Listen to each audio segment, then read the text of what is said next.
Welcome back, friends, to musicmoose.org.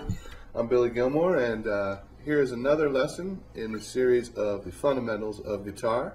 We've learned how to tune, hold the pick, hold the guitar, and we've learned a basic strumming pattern. So we're going to take it even just a little further on the strumming with the G chord, which we had brought in the last lesson.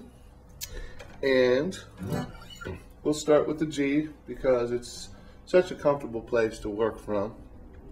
And in the realm of the bluegrass guitar, you'll notice further down the road a lot of these patterns are based out of G, C, and D. So we're going to start with the G chord again and strum. And with the bluegrass rhythm accent, with common time you've got 1, 2, 3, 4. Okay. Now with the bluegrass, they really emphasize on the 1 and 2 and 3 and 4.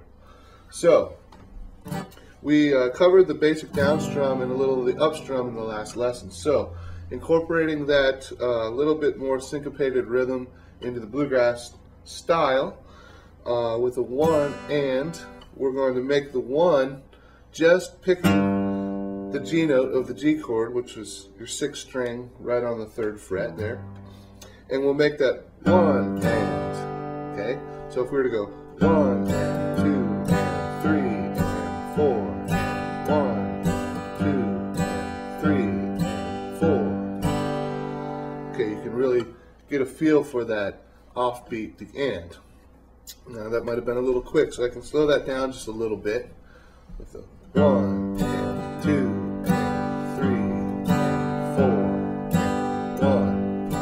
2 and 3 and 4. Okay, so basically you're getting like a bass note with a strum, and it really adds that nice syncopation. Now you may have just noticed I was doing a little bit of a double up stroke, which just comes from habit, and you'll get used to the whole strumming thing and working on that syncopation and different rhythms and things. So if I was to do the 1 and 2 and 3 and 4 and 1, see I've got this extra upstroke there on the 1 and. 1, 2, 3 and 4. 1, 2 and 3 and 4. 1 and 2 and 3 and 4. Okay, so you can see that gets a nice flowing rhythm happening there. And maybe you're tired of just staying in the G position. You want to move to another chord. Okay, well, just a basic explanation on the G chord. Now, you can play this first position G a couple different ways.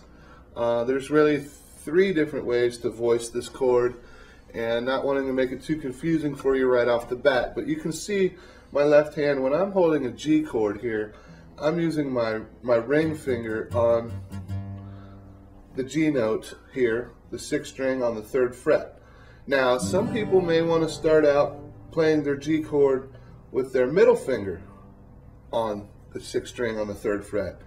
And you've got your B note and your high G. Now, some folks might want to play the G like that.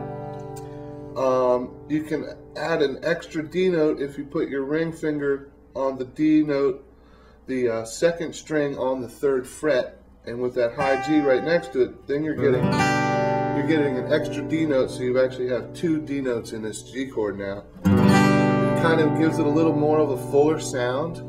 And once again, it's a preference on how to play this position of G.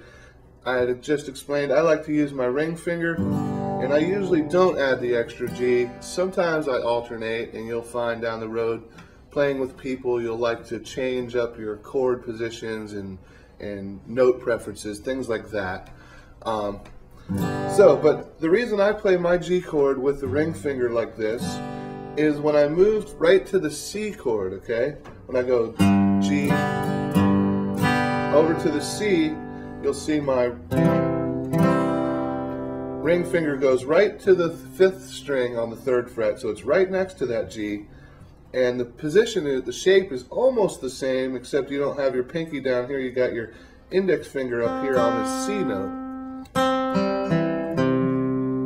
So you've got C, E, G, C, and E.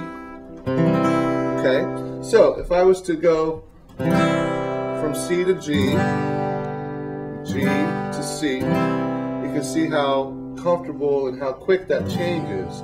Instead of if I was like this and then went like that from G to C, I found it might take just a millisecond more of changing that chord, which could hinder you and may not. You may prefer to play it like that.